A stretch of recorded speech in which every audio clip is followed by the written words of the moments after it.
Christmas శుభాకాంక్షలు చిన్నమంద పరిచర్య తెలియజేస్తున్నాం. ఈ అవకాశాన్ని ఇచ్చినటువంటి స్థానిక దైవజనులు యాకోబ్ పాస్టర్ గారికి, చిన్నమంద అధినేత పెద్దయ్య గారికి, అమ్మగారికి, దైవజనులందరికీ, పెద్దలకు, కూడొచ్చిన వారందరికీ క్రిస్మస్ శుభాలు తెలియజేస్తూ ఉన్నాం.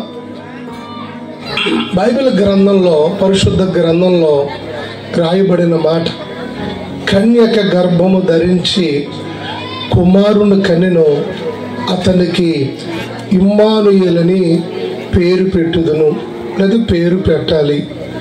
ఇమ్మానుయేలు అనే పేరుకి అర్థము ప్రభువు నీకు తోడై ఉన్నాడు, లేదా ప్రభువు మనకి తోడని అర్థము. దేవుని బిడ్డలారా, దూరంగా నిలుచున్నటువంటి మసకపల్లి గ్రామ ప్రజలారా, పెద్దలారా, క్రిస్మస్ అని అనగా పరలోకమందున్న ఆ తండ్రి ఆ పరమును విడిచిపెట్టి ఈ భూలోకంలోనికి 2000 సంవత్సరాల క్రితం ఎందుకు వచ్చాడు అని అంటే మతాన్ని స్థాపించడానికి కాదండి, మనందరికీ తోడే ఉండటానికి, మనతోనే ఉండిపోవటానికి ఆయన మన మధ్యకు వచ్చేసాడు. చప్పట్లు కొడుతూ అందరూ గట్టిగా ప్రభుకు స్తోత్రం చెల్లిందామా? హల్లెలూయా. ఈ క్రిస్మస్కి వచ్చిన బిడ్డలారా, నా ప్రభు మీకు తోడుగా ఉండునుగాక. మీ చేతి పనా, వ్యాపారమా, వ్యవసాయమా, ఉద్యోగమా, పిల్లలు చదువులా, ప్రతి విషయంలో నా ప్రభు మీకు తోడై ఉండి నడిపించునుగాక. ఆమె అంటలేదు. క్రిస్మస్ అనగా పక్కలు చేపడుకు చెప్పండి, ప్రభువు నీకు తోడై ఉండునుగాక. ఒకవేళ ఇప్పటి వరకు సరిగ్గా తోడు లేడేమో, నీ సరిగ్గా అడుగుండవు నా ప్రభుని. ఈరోజు నేను స్తుతిస్తూ సంతోషిస్తున్నాను. చుట్టుపక్కలంతా వర్షంగానే ఉంది, ధ్యానాన్ని కూడా వర్షమే. ప్రార్థన చేస్తున్నాం, ప్రభువా సహాయపడండి అంటే ఎఫ్ఎఫ్రా గారు అన్నారు. మేము దేనికి ఎక్కడ అన్నాడు ఆయన, ఎక్కడ కదా మనం మసపిల్లి వెళ్తున్నాం కదా, ఇప్పుడు అక్కడ ఎలాగుంది ఏంటో అని. ఈరోజు వాట్సాప్లో కూడా ఇప్పుడు కొద్ది చూస్తే రాయబడిన మాట, ఈరోజు క్రిస్మస్ క్యాన్సల్, 28ని జరుగుతుందని 2-3 వాయిదాలు వేసారు. నేను చాలా సంతోషిస్తున్నాను. మీతో లేదా మసకపల్లి లేదా యాకోబ్ పాస్టర్ గారితో నా ప్రభు తోడుగా ఉన్నాడు. ఆమె అంటలేదు. రాత్రి కూడా అయ్యగారు జ్ఞాపకం చేశారు. అయోమయం పరిస్థితిగా ఉంది. 7-7:30 వరకు నేను ఆ వర్షంలోనే కూర్చుని ఆ గేటు దగ్గరే ఉండి తడుస్తూ ఏడుస్తున్నాడో తెలుస్తలేదు, ఏం జరుగుతుందో తెలుస్తలేదు. స్నానం చేయలేదు. ప్రభువా నువ్వు నాకు తోడై ఉన్నావని, ఇమ్మానుయేలు దేవుడు నీవని తెలియపరిచే. 2019లో కూడా అలాగే చాలా భారీగా వర్షాలు అవిని అద్భుతం చేసావు. ఒక్క నిమిషం కొన్ని గంటలు నాకు సహాయపడని, చాలా అద్భుతం. 7:30 వరకు నిజంగా 2-3 జల్లులు పడిపోయి, వేల మందికేమో అక్కడ అన్ని అరేంజ్మెంట్ చేసాం. చేతులెత్తి ప్రార్థించి అంతలోకి 2-3 టెంట్లు పట్టుకొస్తాం, వాటర్ ప్రూఫ్ అది అని. సరే మిస్టర్ మీ తోడు చేయండి కానీ ఆ టెంట్లు రాకుండానే వర్షం ఆగటానికి దేవుడు కృప చూపాడు. అప్పుడు వెళ్ళి నేను స్నానం చేసి, అయ్యగారు అప్పుడే రెడీ అయిపోయారు, అయ్యా మీరు వాక్యం చెప్పండి నేను వచ్చేస్తున్నారు కిందకి అని. 2 ప్రసంగాలు అన్నీ 2-2 ఉంది. ఏదేమైనా 5:30 నుంచి 10 గంటల వరకు నాడు అయ్యగారు చెప్పినట్టుగా ప్రభు ప్రతి క్రిస్మస్కి నా ప్రభు తోడే ఉండునుగా, ప్రభు తోడే ఉండి నడిపించునుగా. ఈ రోజుల్లో చాలామంది అందాన్ని బట్టి ప్రేమిస్తూ తోడే ఉంటారు, ధనాన్ని బట్టి ప్రేమిస్తూ తోడే ఉంటారు. నేను ఆరాధిస్తున్న దేవుడు ఈరోజు క్రిస్మస్కి వచ్చిన నీతో మాట్లాడుతున్నాడు.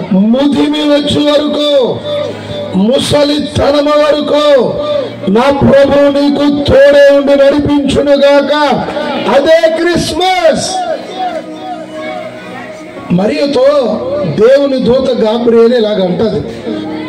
ముందు మరియమ్మ అంటది, ఇది ఎలా జరుగును, అది క్రిస్మస్ అవనివ్వండి, గృహప్రవేశం కానివ్వండి, నీ బిడ్డల పెళ్ళిళ్ళు కానివ్వండి, ఉద్యోగాల కోసం ఎదురు చూస్తున్నావా? ఇది ఎలా జరుగును? మరీ కూడా అంది, ఇది ఎలా జరుగును? నేను పురుషుణ్ణి ఎరుగునదాననే అని అంటే, భయపడకము మరియా, ప్రభువు నీకు తోడే ఉన్నాడు. ఈ మాటలు బైబిల్లో దగ్గరగా 360 సార్లు. భయపడకము, రెండోది నేను నీకేమై ఉన్నాను, తోడే ఉన్నాను అన్నమాట. ఈరోజు ఇక్కడికి వచ్చిన మీరు ఏ పరిస్థితుల్లో వచ్చారో నాకు తెలియదు, కానీ ఇప్పటి వరకు నువ్వు ఎవరెవరో తోడు కొరకు ప్రయాణం చేసి నష్టపోయావు లేదా మోసపోయావు. ఆ తోడు ఈ తోడు వాళ్ళు ఎలా చేస్తానని, ఆ సాయం చేస్తానన్నారని అన్ని ఈ విషయాల్లో ఒకవేళ మోసపోతే నా ప్రభు ఈరోజు నీకు ఈ క్రిస్మస్, ఈ పండగ, ఈ శుభ సమయంలో ఒక మంచి వాగ్దానం చేస్తున్నాడు. ప్రభు నీకు నీ కుటుంబానికి ఆయన తోడే ఉండునుగా. నాకు కూడా ఈ మాట అంటే చాలా ఇష్టం. నేను యేసు ప్రభువుని నమ్ముకున్న తొలి దినాల్లో చాలా వేదంలో శోధనలో ఉన్నప్పుడు, అది 1995వ సంవత్సరం, యెషయా గ్రంథం 43వ అధ్యాయములో మొదటి నుంచి చదువుకుంటే 5 వచనాలు 2 సార్లు ఉంటుంది. నీవు నా సొత్తు, నేను నిన్ను కని ఉన్నాను, భయపడకము, నేను నీకు తోడే ఉన్నానని. బలహీనతలను బట్టో పరిస్థితులను బట్టో ఈరోజు నువ్వు ఏ స్థితిలో వచ్చావో తెలియదు. పైకి నవ్వుతూ ఉన్నా వేదన దిగులుగా ఒకవేళ ఈరోజు నీకుంటే, ఈరోజే కాదు నూతన సంవత్సరాల్లో నీ ముదిమి వచ్చే వరకు నా ప్రభు నీకు తోడై ఉండునుగాక. అయ్యగారు కూడా మంచి మందిరం కడుతున్నారు. నీ పైకి వెళ్ళి చూసి వచ్చాను. మంచి బాల్కనీ, చాలా మంచి మోడల్గా. ఈ పల్లెటూరు ఈ ప్రాంతంలో ఈ మహిమ కలిగిన మందిరం ఇలాగ చిన్న మంది ఈ దేవాలయాలు ఎక్కడ చూసినా కాలవారలే ఉంటాయి. చాలా మట్టికి 199% నీటి వారన నాటబడినదే ఆకు వాడక తన కాలమంతు ఫలమిచ్చు అని ఉన్నట్టుగా ప్రభు నిజంగా చదువు లేకపోవచ్చు అయ్యగారికి, నేను చూడకుండా భలే చెప్పేస్తున్నాడు ఆయన వాక్యం. నాకు చాలా ఆనందం. మందిరం కడుతూ ఉన్నారు. ఈ పరిచర్య కూడా నా ప్రభు ఇప్పటికే తోడే ఉన్నాడు. కానీ మరొక్కసారి ఆ వాగ్దానం నా ప్రభు గుర్తు చేస్తూ ఉన్నాడు. ఈ పరిచర్యకి పనులు చేస్తున్న వారికి నా ప్రభు తోడే ఉండునుగాక. ముందుగా నేను ఆశీర్వదిస్తున్నాను. నూతన సంవత్సరంలో మళ్ళీ క్రిస్మస్కి ముందే ప్రభు తోడే ఉండి ఈ మహిమ కలిగిన మందిరము దీవెనకరంగా ఓపెనింగ్ జరుగునుగాక.